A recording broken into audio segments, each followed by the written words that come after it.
अस्सलाम वालेकुम, आप देख रहे हैं समा। मैं हूं फराज अहमद और मैं हूं सिद्रा मीर। बुलेटिन के आगाज में पीडीएम की बात, हुकूमत के खिलाफ अपोजिशन का आर या पार, कंफ्यूजन का शिकार। लॉन्ग मार्च की तारीख तय हुई, ना इस्तीफों का कोई शेड्यूल दिया। मीडिया से गुफ्तगू में मौलाना फजलुर रहमान ने पहले कहा फैसलों का ऐलान कल कर दिया गया, फिर कहा फैसला बाद में करेंगे कि इस्तीफा कब पेश करें। जी हाँ, लॉन्ग मार्च कब किया जाए ये भी बाद में तय करेंगे। मौलाना फजलुर रहमान ने लाहौर जलसा रोकने पर प्लान बी और प्लान सी का भी जिक्र किया, लेकिन कहा कि अभी किसी को नहीं बताएंगे। 8 तारीख को अब या आर या पार इंशाल्लाह। ना आर ना पार, बस जबानी चीखो पुकार। पीडीएम इख्तिलाफात या कंफ्यूजन का शिकार। फजलुर रहमान ने कल कहा था फैसलों का ऐलान आज करेंगे, आज कहा फैसले तो कल कर लिए गए। जाहिर है कि फैसले तो कल हो चुके हैं और आपके सामने ही हमने वो सारे फैसले अनाउंस किए हैं। लॉन्ग मार्च, धरने, एहतिजाज कब होंगे मौलाना ने आज भी ना बताया, बस ये बोला कि ये फैसले स्टीयरिंग कमेटी करेगी। स्टीयरिंग कमेटी में मुख्तलिफ डिवीजनल हेडक्वार्टर पर जल्द से रैलियाँ और मुजाहरे, इसका भी एक शेड्यूल तय करेंगे। शटर डाउन कब होगा, फ़याजाम हड़ताल कब होगा और इस्लामाबाद की तरफ मार्च हम किस वक्त करेंगे। इस्तीफे पेश कब किए जाएंगे ये भी बाद में तय किया जाएगा। अगले दिनों में हम इसकी स्ट्रेटजी भी तय करेंगे कि इस्तीफे हमने किस वक्त ढाल बनाकर इनके सर पे मार देने हैं। फजलुर रहमान का ये भी कहना था कि लाहौर जलसा तो जरूर होगा, हुकूमत ने रोका तो दूसरे ऑप्शन भी हैं। अगर उन्होंने एक रास्ता रोका तो हमने दूसरा रास्ता बनाना है, अगर उन्होंने दूसरा रास्ता रोका तो हमने तीसरा रास्ता बनाना है, लेकिन हमने ये आपको नहीं बताना। मौलाना फजलुर रहमान ने खाने की मेज पर ऑपोजिशन कायदीन को जमा तो कर लिया, लेकिन लगता है कि एहतिजाजी तहरीक के लाहे अमल पर सबको एक पेज पर जमा नहीं कर पाए हैं।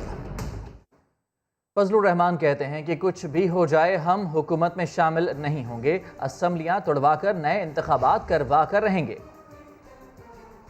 अभी 2-3 हल्के खाली हैं, 2-2 साल से उसको इलेक्शन नहीं कर सकता। जब 200 और 300 खाली हो जाएंगे फिर क्या करेंगे? ज़िमनी इलेक्शन भी लड़ेंगे आप लोग फिर? नहीं, ये हम असम्बलियाँ तोड़वा देंगे। असम्बलियाँ नहीं रहेंगी, इलेक्शन कराएंगे दोबारा। मामले पर बात करने के लिए हमारे साथ पीपल्स पार्टी के सीनियर रहनुमा एतजाज़ अहसन साहब मौजूद हैं। एतजाज़ अहसन साहब, वक्त के लिए आपका शुक्रिया। ऑपोजिशन के अरकान ये बात कर रहे हैं कि इस्तीफे देंगे, असेंबलियाँ तहलील हो जाएंगी, ज़िमनी इंतखाबात करवाए जा सकते हैं। ये बताइएगा कि अगर ऐसा हो जाता है तो कोई आईनी बहरान तो नहीं खड़ा हो जाएगा इस सारे मामले में? अगर ऑपोजिशन ये तहिया कर ले तो बहुत कुछ कर सकती है, इसमें तो कोई शक की बात नहीं है। मौलाना साहब ठीक कहते हैं। जी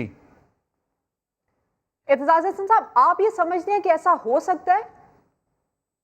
नहीं, आप किस हवाले से पूछ रहे हैं? अगर आप तो पूछ रही हैं, मैं एतजाज़ अहसन साहब आपसे ये पूछ रही हूँ कि ऑपोजिशन इस्तीफों की बात कर रही है, असेंबलियाँ तहलील करवाने की बात कर रही है, ऐसा हो सकता है? मैं आपको समझा नहीं। मैं भी बोल रहा था, आप भी बोल रही थी। एतजाज़ साहब, ये बता दीजिएगा कि क्या आइन के मुताबिक ऐसा कोई तरीक़ाकार मौजूद है कि मखसूस तादाद में अरकान इस्तीफ़े दे दें तो असम्बलियाँ ख़त्म हो सकती हैं, तहलील हो सकती हैं? हाँ, ये तो एक आईनी सवाल किया आपने जी। वो तो आइन में वाज़े है कि आइन में असेंबली की जो कम से कम महदूद मेंबरशिप है जी, वो है 84। अगर 84 MNA हो तो कोरम पूरा होता है। ठीक। कोरम अगर पूरा हो तो असेंबली कोई भी कानून साजी कर सकती है, सिवाय आईनी तरामीम के। आईनी तरामीम नहीं कर सकती, पर कोरम पूरा हो तो कोई भी अपनी कार्रवाई कर सकती है और चला सकती है और वो सिस्टम वाइंड अप नहीं होता। अगर कोरम से कम भी हो, अगर कोरम से कम भी हो और ये तय कर लें कि कोरम को पॉइंट आउट नहीं करना, कोरम के टूटने की निशानदेही नहीं करनी, तो 66 आदमी भी बैठे हुए हो 84 से कम तो वो काम चलता रहेगा जब तक कोई एमएनए खुद ये पॉइंट आउट ना करे कि ये कम हो गए। इसलिए असेंबली को ख़त्म करने के लिए मेरा ख्याल है 342 में से कम कुछ 300 या 350 इस्तीफे अगर कोई दे ले तो फिर वो शायद असेंबली को मफलूज कर दे और कहा जा सके कि वो ख़त्म हो गया है।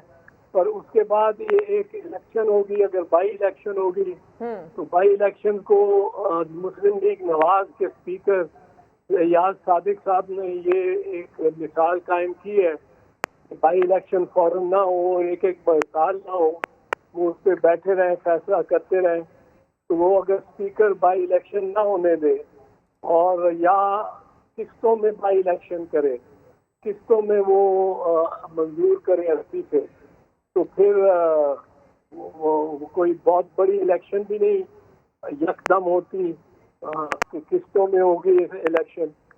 तो ये मामला है आईनी एतबार से। तो और एतजाज हसन साहब, जिस तरह से आप ये बता रहे हैं कि एक लिमिटेड नंबर्स की गेम है, अगर ये नंबर्स नहीं होते तो फिर इन इस्तीफों और इस एक्शन का क्या होगा? मैं एक चीज पहले आपसे जरा अर्ज कर दूं, आपका फायदा उठा लूं आपके इस लाइव का जी कि मेरा कोई ट्विटर अकाउंट नहीं है, मेरा कोई ट्विटर हैंडल नहीं है, ना मैं कोई फेसबुक पे ऑपरेट करता हूं, किसी को पैगाम भेजता हूं। तो इस मेरे बयान के बाद भी जो मुख्तलिफ पार्टी की तरफ से ट्विटर ट्वीट चलेंगी मेरे नाम की चली तो बिल्कुल फेक होंगी और बिल्कुल कतई तौर पे वो फ्रॉड होंगी। तो उनकी दुकान ना धरें, क्योंकि पीटीआई वाला सेल्फी शुरू हो जाता है और मुस्लिम लीग नवाज वाला भी सेल्फी भी शुरू हो जाता है। एक मुझे इधर खींच रहा होता है, उधर खींच रहा होता है और मैं रिपोर्ट एतजाज साहब, ये ट्विटर के हवाले से आपकी बात पहुंच गई है नाजरीन तक। ये बताइएगा कि ये जो इस्तीफों वाला मामला है, और मिसाल के तौर पर सूबाई सतह पर पंजाब से इस्तीफे आ जाते हैं या दीगर जमातों के इस्तीफे आ जाते हैं, सिंध असेंबली के इस्तीफे अगर नहीं आते तो फिर इसका रिजल्ट क्या होगा? ऑपोजिशन जो एंड रिजल्ट चाहती है, क्या वो इसके बगैर हासिल कर सकेगी? एंड रिजल्ट तो एक बहुत सारी हलकों में अगर बैक वक्त इलेक्शन हो गए तो वो भी काफी एक इलेक्शन कैंपेन हो जाती है, बड़ा डिस्टेबलाइज कर देता है गवर्नमेंट को। उसमें सिर्फ स्पीकर अगर उसको किस्तवार जैसे मैंने कहा कराए तो वो और बात है। वो मुस्लिम लीग नवाज के स्पीकर ने उसकी बुनियाद और उसकी नज़ीर पे बना पहले से पेश की हुई है।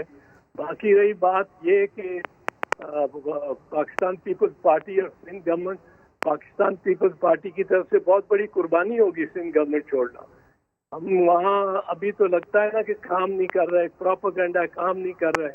मुराद अली शाह और चेयरमैन बिलावल ने जो वहाँ अस्पताल ही 8 के 9 अस्पताल NCBID बना दिए हैं, जहाँ आप भी जाके ओपन हार्ट सर्जरी करा सकते हैं, सारे पाकिस्तान से कोई भी आ सकता है। ठीक है। अच्छा एतजाज साहब, ये बता दीजिएगा कि फजलुर रहमान साहब ने ये भी कहा है कि सेनेट इलेक्शन को सबूताज किया जाएगा, तो सेनेट इलेक्शन किस तरह से इस मामले में सबूताज हो सकता है?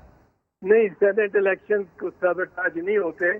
मेरा ख्याल है अगर इस्तीफे देंगे हम अपोजिशन वाले तो इमरान खान मजबूत ही हो जाएगा सेनेट इलेक्शन में। अगर सिर्फ नंबर गेम देखी जाए तो सेनेट इलेक्शन में ये है कि अगर अपोजिशन सारी इस्तीफे दे के बाहर बैठ जाए तो वो गवर्नमेंट बड़े मजे से पूरे हाउस को, पूरे सूबे की पूरी नुमाइंदगी अपने नाम कर लेगी, क्योंकि असेंबली तो डिसॉल्व नहीं होगी।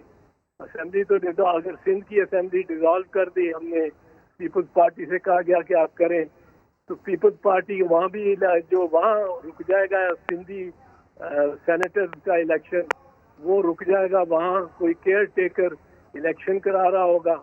यहाँ पीटीआई की हुकूमतें हैं, वहाँ तो केयर टेकर भी नहीं बनेगा। वहाँ तो पीटीआई के प्राइम मिनिस्टर और पीटीआई का वज़ीर आला बैठे रहेंगे, क्योंकि केयर टेकर तो बनता है अगर असेंबली तहलील हो, डिसॉल्व हो असेंबली।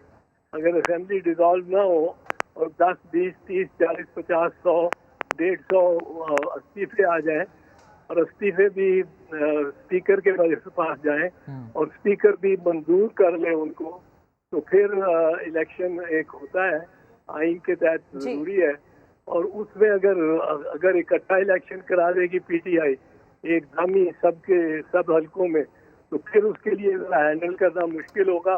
को वजीर आला और वजीर आजम उसका अपना ही होगा, इमरान खान ही होगा। और हमारे सिंध में अगर हम साथ गए तो हमारा वजीर वाला वहाँ कोई केयर टेकर वजीर आला होगा, मुराद अली शाह नहीं हो सकेगा। ठीक है, एतजाज़ हसन साहब, आपका ये कहना है कि अगर ऑपोजिशन चाहे तो ऐसा हो सकता है, ऑपोजिशन कर सकती है। और सेनेट के इलेक्शन के हवाले से भी आपने बात की, आपने वक्त दिया, आपका शुक्रिया। आगे बढ़ते हैं। जरदारी की बेजारी, नवाज शरीफ की आहोजारी। पीडीएम इजलास के दौरान नवाज शरीफ ने पीपल्स पार्टी और मौलाना फजलुर रहमान को बड़ी पेशकश कर दी। पीपल्स पार्टी की जानिब से फौरी इस्तीफे देने पर तहफ़्फ़ुज़ात सामने आए तो जज्बाती होकर नवाज शरीफ ने कह दिया कि लिख कर देता हूं कि अगली दफ़ा पीपल्स पार्टी और उसके बाद फजलुर रहमान वजीर आजम बन जाएं। इसके अलावा ये भी कहा कि नून लीग को कोई एतराज़ नहीं होगा क्योंकि हम जानते हैं वजीर आजम की क्या औकात होती है। इजलास में मजीद क्या बातें हुई जानते हैं लाहौर से नईम अशरफ भट्ट की रिपोर्ट में। पीडीएम पार्टी कायदीन के इजलास में नवाज शरीफ जज्बाती हो गए। मियां साहब ने अपनी पार्टी में वजारत उज़्मा का ख्वाब देखने वालों की उम्मीदों पर तो पानी फेर दिया, लेकिन साथ ही पीपल्स पार्टी और मौलाना फजलुर रहमान को सब्ज बाग भी दिखा दिए। ज़राए के मुताबिक इजलास में नवाज शरीफ ने असम्बलियों से फौरी इस्तीफों की बात की तो पीपल्स पार्टी ने तहफ़्फ़ुज़ात का इजहार किया। नवाज शरीफ जज्बात में आए और कहा, मरियम नवाज या नून लीग के किसी भी रहनुमा को वजीर आजम बनने का शौक नहीं। 3 दफा वजीर आजम रहा हूँ, जानता हूँ यहाँ वजीर आजम की क्या औकात होती है। अगर यकीन नहीं आता तो लिख कर दे देता हूँ, अगली दफा पीपल्स पार्टी और इससे अगली दफा मौलाना फजलुर रहमान वजारत उज़्मा ले लें। हमें निजाम को बदलना है, पहले हुकूमत को घर भेजें और फिर स्टेक होल्डर्स से बात करें कि मुल्क किसने और कैसे चलाना है। नवाज शरीफ के धुआंधार खिताब पर कौम परस्त जमातों के रहनुमाओं ने हिमायत की और पीपल्स पार्टी खामोश रही। मौलाना फजलुर रहमान ने दरमियानी रास्ता निकाल कर कहा कि फिलहाल तमाम जमातों के अरकान असम्बली अपने पार्टी कायदीन को इस्तीफे जमा करवा दें। इजलास में इस्तीफों की तारीख के बाद धरनों पर इख्तलाफ नजर आया और अक्सरियत ने लंबे अरसे के लिए एहतजाजी धरना देने की मुखालफत की। ताहम चंद के इसरार पर यह तय किया गया कि अगर जरूरत पड़ी तो 1 से 2 रोज तक का धरना दिया जाएगा। नईम अशरफ भट्ट, समा, लाहौर। ऐसे में फयाजुल हसन चौहान कहते हैं नवाज शरीफ इत्तेहादी जमातों को लॉलीपॉप दे रहे हैं, उनके पास किसी को वजीर आजम बनवाने का कोई हक या तरीकाकार नहीं। समा से गुफ्तगू करते हुए सूबाई वजीर ने कई मिसालें भी दे डाली, आपको दिखाते हैं। पंजाबी का मुहावरा है कि अन्ना वंडे रेवड़ियां मुड़ मुड़ अपने कोल। मैं तो इस पे नवाज शरीफ साहब के इस नए स्टैंस के ऊपर सिर्फ यही 2 तबसरे करूंगा। साहब बहादुर के पल्ले कुछ है नहीं है, वो कहते हैं ना जेब में नहीं है ढेला, देखने चले हैं मेला।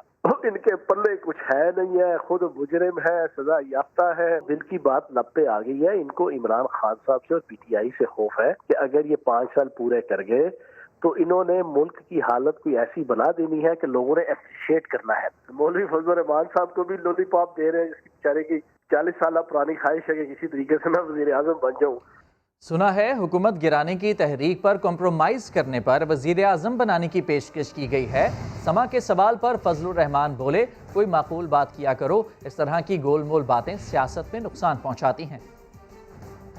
सर सुने आपको वज़ीर आज़म बनाने की पेशकश हो रही है कि अगर हुकूमत गिराने की तारीख पे कम्प्रोमाइज़ करें तो कोई माकूल बात क्या कर रहे हैं। इस तरह मुहम्मल बातें सियासत में नुकसान पहुंचाती है। सियासत मुहम्मल बात। सर सुने आपको वज़ीर आज़म बनाने की पेशकश हो रही है कि अगर हुकूमत गिराने की तारीख पे कम्प्रोमाइज़ करें तो कोई माकूल बात क्या कर रहे हैं। इस तरह मुहम्मल बातें सियासत में नुकसान पहुंचाती है। सियासत मुहम्मल बात। और वजीर आजम इमरान खान कहते हैं ऑपोजिशन तहरीक अदम एतमाद पेश करना चाहती है तो असेंबली में आ जाए। हुकूमत को भेजने का आईनी तरीका तहरीक अदम एतमाद है। नेशनल डायलॉग से कभी भी पीछे नहीं हटे। सियासी डायलॉग की बेहतरीन जगह पार्लियामेंट है। पहले दिन कहा था पार्लियामेंट में तमाम सवालों के जवाब देने को तैयार हूँ। जमहूरियत तब चलेगी जब मुकालमा होगा। सियालकोट में सहाफ़ियों से गुफ्तगू में वजीर आजम इमरान खान ने कहा, जो बात करते हैं ऑपोजिशन कहती है हमारे मुकदमात माफ़ कर दें।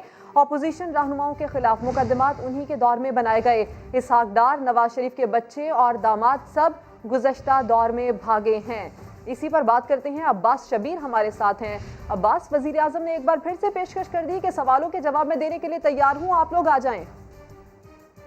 देखिए, सियालकोट दौरे के मौके पर मीडिया से बातचीत में वजीर आजम ने एक बार फिर वाजे किया है कि NRO नहीं मिलेगा, लेकिन नेशनल डायलॉग से कभी भी पीछे नहीं हटते। सियासी डायलॉग की बेहतरीन जगह पार्लियामेंट है। मैंने पहले दिन ही कहा था कि पार्लियामेंट में तमाम सवालों के जवाब दूंगा। जमहूरियत तब चलेगी जब मुकालमा होगा।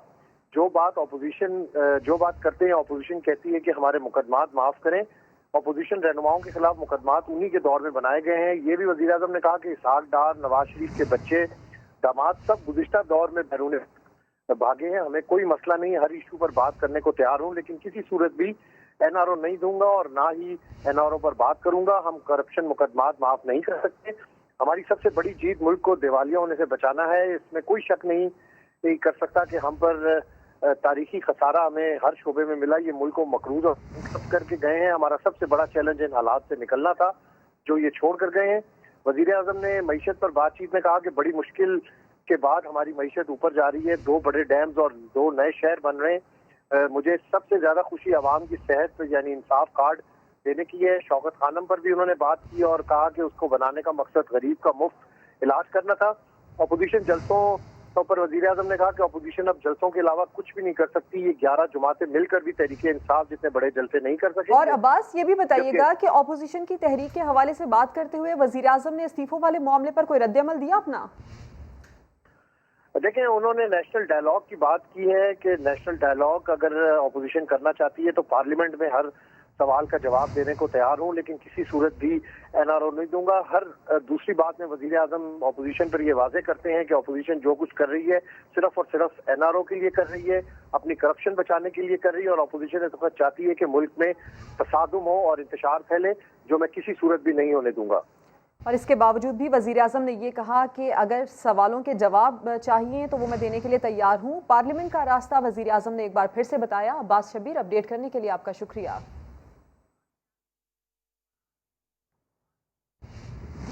इस्तीफे पार्टी क़यादत को जमा कराने का फैसला तमाम जमातों का मुत्तफ़िका है। मरियम नवाज ने वाज़ेह कर दिया, कहा कि जलसा हर सूरत में तयशुदा मकाम पर ही होगा।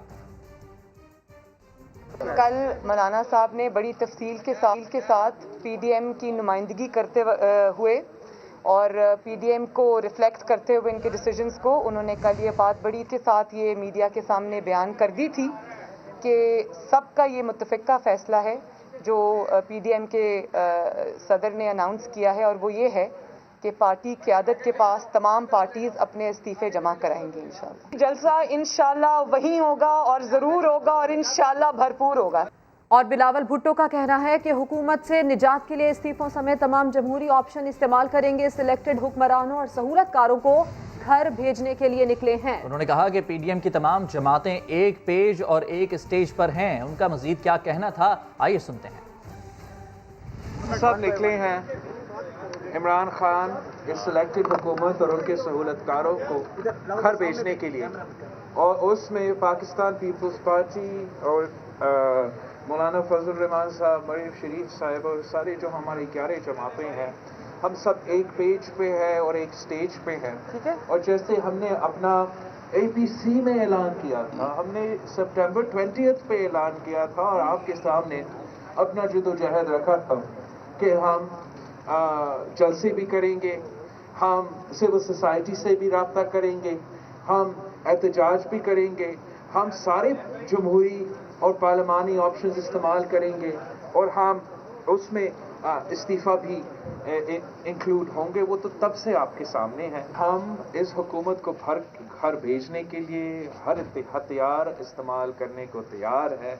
इंशाअल्लाह ताला आप भी हमारे साथ हैं, पाकिस्तान के अवाम भी हमारे साथ है, हम इनको घर भेज देंगे। क्या मीनार पाकिस्तान पर सैलाब आ गया? लीगी रहनुमा ख्वाजा आसिफ ने पुरानी तस्वीर शेयर कर दी। मौलाना फजलुर रहमान भी डैम बनने का दावा कर रहे हैं। अब हुकूमत वहाँ मीनार पाकिस्तान के जलसगाह को डैम बना रही है और ताकि वो इस काबिल न रहे कि वहाँ पर जलसा हो सके। और ये भी कहते हैं कि हमने तो जलसा नहीं रोकना, जलसा रोकना भी नहीं है, फिर इजाज़त भी नहीं देनी। फिर जहाँ हम जलसा कर रहे हैं तो वहाँ पर उन्होंने डैम भी बना दिया वहाँ पर। और इसके बाद आप ज़रा ये देखें कि ख्वाजा आसिफ साहब एक पुरानी तस्वीर को मीनार पाकिस्तान का कहकर शेयर कर रहे हैं और उन्वान में लिखा है बिला तबसरा। जी हाँ, ये वो तस्वीर जो ख्वाजा आसिफ ने शेयर की है और इसके ऊपर ये लिखा है बिला तबसरा, और उन्होंने इस तस्वीर को शेयर किया है मीनार पाकिस्तान की सूरत हाल बताते हुए। खैर ये सही है या नहीं, जान लेते हैं अपने नुमाइंदे मोहम्मद कुर्बान से, जिन्होंने मीनार पाकिस्तान का दौरा किया और सच जानने की कोशिश की। कुर्बान, बताइएगा आप कहां पर मौजूद हैं, और नून लीगी कारकुन अगर वहां पर मौजूद हों तो उनसे ये सवाल ज़रूर पूछिएगा। जी बिल्कुल, इस वक्त हम मौजूद हैं मीनार पाकिस्तान के ग्राउंड में, जहां पर 13 दिसंबर को पीडीएम का जलसा होने जा रहा है और पीडीएम के कायदीन की तरफ से और मुस्लिम लीग नून के रहनुमाओं की तरफ से दावा किया जा रहा है कि हुकूमत ने मीनार पाकिस्तान पर उनका जलसा रोकने के लिए यहाँ इसकी ग्राउंड में पानी छोड़ दिया है, जिसकी वजह से यहाँ पर जल थल हो गई है। लेकिन जब हम यहाँ पर पहुँचे हैं तो किसी किस्म का, हमारे कैमरामैन लियाकत बशीर दिखाएं तो पानी दिखाई नहीं दे रहा, हर तरफ हरियाली है, लोग चहल पहल कर रहे हैं। इसके साथ दूसरी तरफ भी अगर यहाँ पर दिखाएं, वहाँ भी पौधे जो है लहलहा रहे हैं, खाली ग्राउंड साफ पड़ा हुआ है, हर तरफ हरियाली नज़र आ रही है। हाँ, अलबत्ता चंद जगह ऐसी हैं जहाँ पर बारिश आज होती रही है दिन में, तो उसकी वजह से मामूली पानी खड़ा हुआ है। जो ये है कि सूरज की रोशनी से कल तक जो है वो खुश्क हो जाएगा। कुछ लोग भी हमारे साथ मुस्लिम लीग नून के मौजूद हैं, उनसे भी गुफ्तगू करते हैं कि वो क्या कहते हैं, उन्हें यहाँ पर पानी नज़र आ रहा है या नहीं आ रहा। जी सर, आप बताइएगा। जी देखिए, बात जो है ना, हम बीइंग अ मुस्लिम, बात हमें सच्ची करनी चाहिए।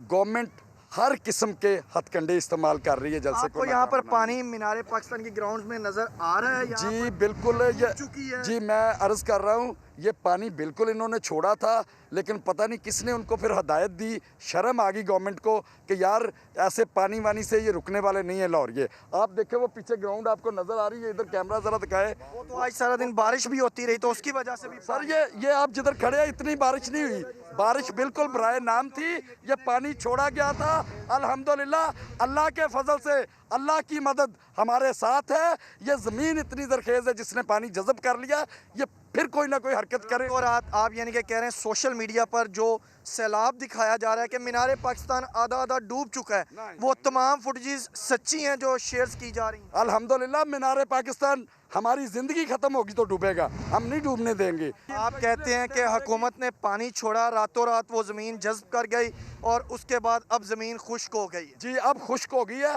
अल्हम्दुलिल्लाह। अगर तो ऐसा ही रहा तो अल्हम्दुलिल्लाह हमारा काम चल जाएगा। अभी 13 बहुत दूर है, 2-3 दिन बाकी। तो इनका कहना है कि हुकूमत ने पानी छोड़ा था, लेकिन वो रातों रात ज़मीन जो है वो जज़ब कर गई है और अब ग्राउंड्स खुश्क हो चुकी हैं।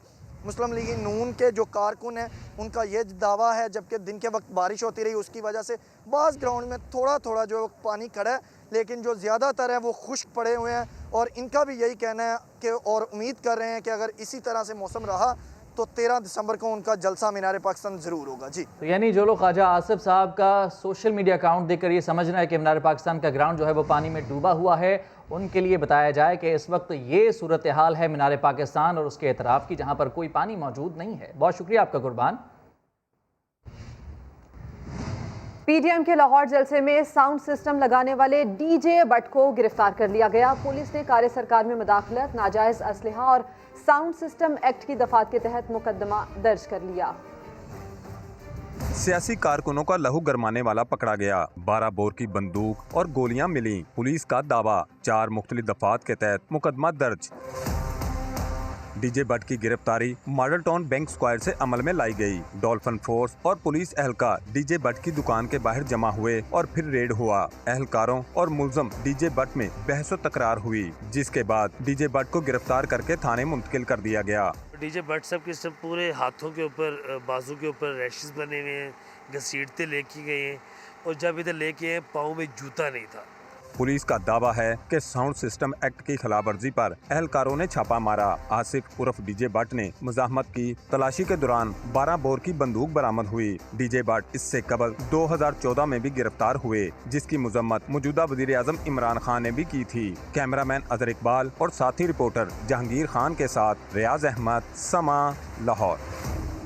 आगे बढ़ते हैं। वज़ीर आज़म इमरान खान ने सियालकोट की एयरलाइन का इफ्तिताह कर दिया। तकरीब से खिताब में कहा कि जो ओपोजिशन स्मार्ट लॉकडाउन पर तनकीद करती थी, आज खुद जलसे कर रही है। कोरोना की दूसरी लहर खतरनाक है, एहतियात न की तो सर्दियां खतरनाक हो सकती हैं।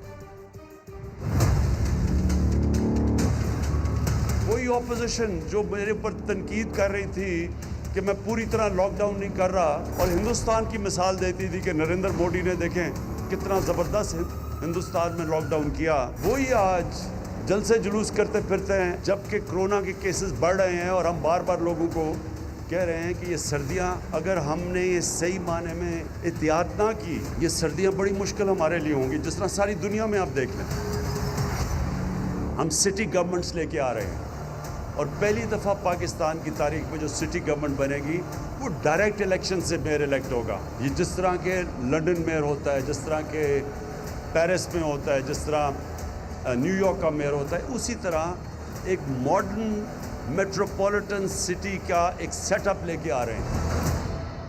अब आपको ये बता दें, स्पीकर ऑफिस को अभी तक किसी भी रुकने पंजाब असेंबली की जानिब से इस्तीफा नहीं मिला। तर्जुमान का ये कहना है स्पीकर को 6 महीने तक इस्तीफे मंजूर ना करने का इख्तियार हासिल है। पूछा जाएगा कि इस्तीफा ज़ाती ख्वाहिश है या किसी के दबाव पर तो नहीं दिया जा रहा। तो तर्जुमान स्पीकर ऑफिस का मजीद ये भी बताना है कि इस्तीफों का सारा शोर मीडिया पर है, अभी तक कोई इस्तीफा उनको मौसूल नहीं हुआ है। तलब करने पर मुस्ताफ़ी होने वाला रुकन वजूहात बयान करने का पाबंद है।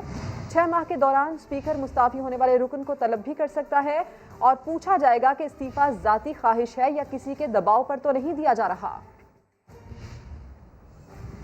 और बात करते हैं वज़ीर जेल खाना जात पंजाब फयाजुल हसन चौहान की, जिनका ये कहना है कि इस्तीफ़ों की सियासत में फजलुर रहमान और मरियम नवाज का कुछ नहीं जाता। मज़ा तब आता जब शहबाज शरीफ और हमजा शहबाज अपना इस्तीफ़ा देते। वो लाहौर में प्रेस कॉन्फ्रेंस कर रहे थे। करप्शन की दुम के ऊपर पाँव बड़ा सख्त आ गया है नैब का। ये जो इस्तीफों की बात करते हैं, इस पे मौलवी फजलुर रहमान साहब और बेगम सफदर अमान साहब का कुछ जाता नहीं और नून लीग और पीपल्स पार्टी का कुछ रहता नहीं। मजा और स्वाद उस वक्त आता जब पहला इस्तीफा आता शहबाज शरीफ साहब का।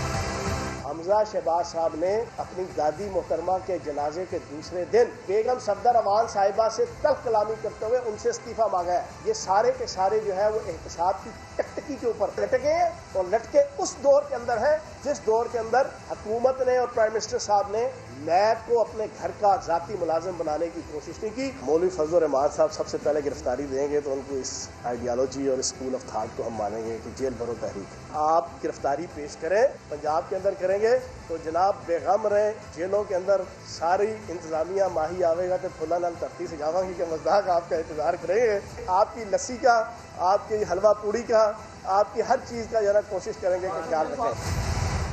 दूसरी जानिब खैबर पख्तूनख्वा में नून लीग के 4 अरकान कौमी असम्बली ने सूबाई सदर को इस्तीफे पेश कर दिए हैं। मजीद इत्तलात इससे मुतालिक ये सामने आ रही हैं। रहनुमा नून लीग का ये कहना है कि झूठ, जुल्म, नाइंसाफ़ी की हुकूमत मजीद नहीं चलने देंगे। इस्तीफे देकर घर नहीं बैठेंगे, हुक्मरानों को घर भेजेंगे। मुस्ताफ़ी होने वाले अरकान का ये कहना है KPK में नून लीग के 4 अरकान कौमी असम्बली हैं जिन्होंने इस्तीफे सूबाई सदर को पेश कर दिए हैं और इसके साथ साथ ये कहा है कि झूठ, जुल्म, नाइंसाफ़ी की हुकूमत मजीद नहीं चलने देंगे। इस्तीफे देकर घर नहीं बैठेंगे, हुक्मरानों को घर भेजेंगे। तो खैबर पख्तूनख्वा से इस्तीफे सामने आ रहे हैं। 4 अरकान कौमी असम्बली हैं जिन्होंने इस्तीफे अपने सूबाई सदर को पेश कर दिए हैं और इसके साथ साथ उन्होंने ये भी कहा है कि इस्तीफे देकर वो घर नहीं बैठेंगे, हुक्मरानों को घर भेजेंगे। इस वक्त अपोजिशन जो कि इस्तीफों के बारे में कह भी रही है, तो खैबर पख्तूनख्वा से ये खबर कि 4 अरकान कौमी असम्बली ने अपने इस्तीफे सूबाई सदर को पेश कर दिए हैं। और जनाब अब आपको दिखाते हैं एहतजाज का एक नया अंदाज। खैबर पख्तूनख्वा की अपोजिशन का वज़ीर आला हाउस के बाहर नाच गाकर एहतजाज, मौसीकी पर निगहत और अगज़ई समेत दीगर अरकान झूम उठे।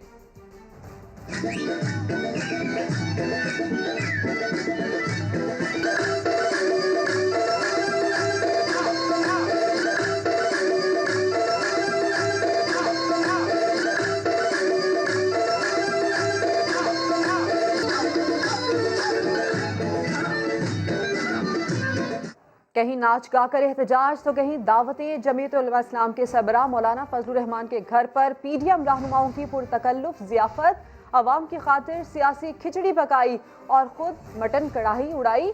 मौसम की मुनासबत से हलवा गाजर का था।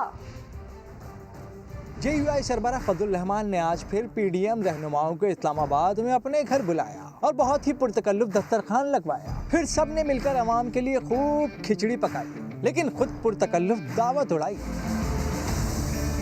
एक दो नहीं, 9 डिशेस का एहतमाम था।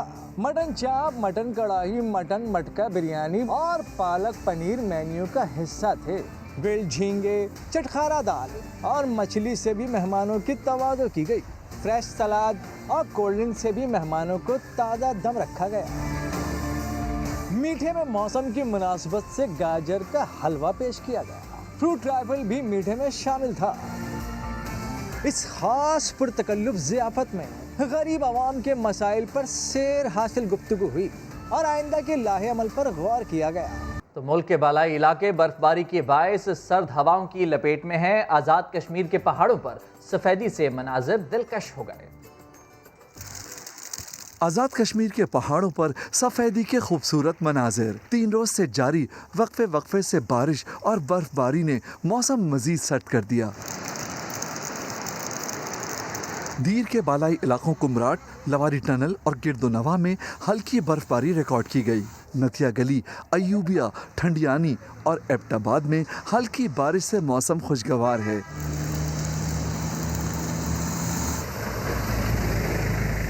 उधर अटक में धुंध के बायस हद निगाह 50 मीटर रह गई। पेशावर से बुरहान इंटरचेंज तक मोटरवे को हर किस्म की ट्रैफिक के लिए बंद कर दिया गया। खबरों की अपडेट्स के लिए आप विजिट कीजिए sama.tv। इसके अलावा आप हमें फेसबुक और ट्विटर पर भी ज्वाइन कर सकते हैं। एक ब्रेक के बाद हाजिर होंगे हेडलाइंस के साथ। देखते रहिए समा।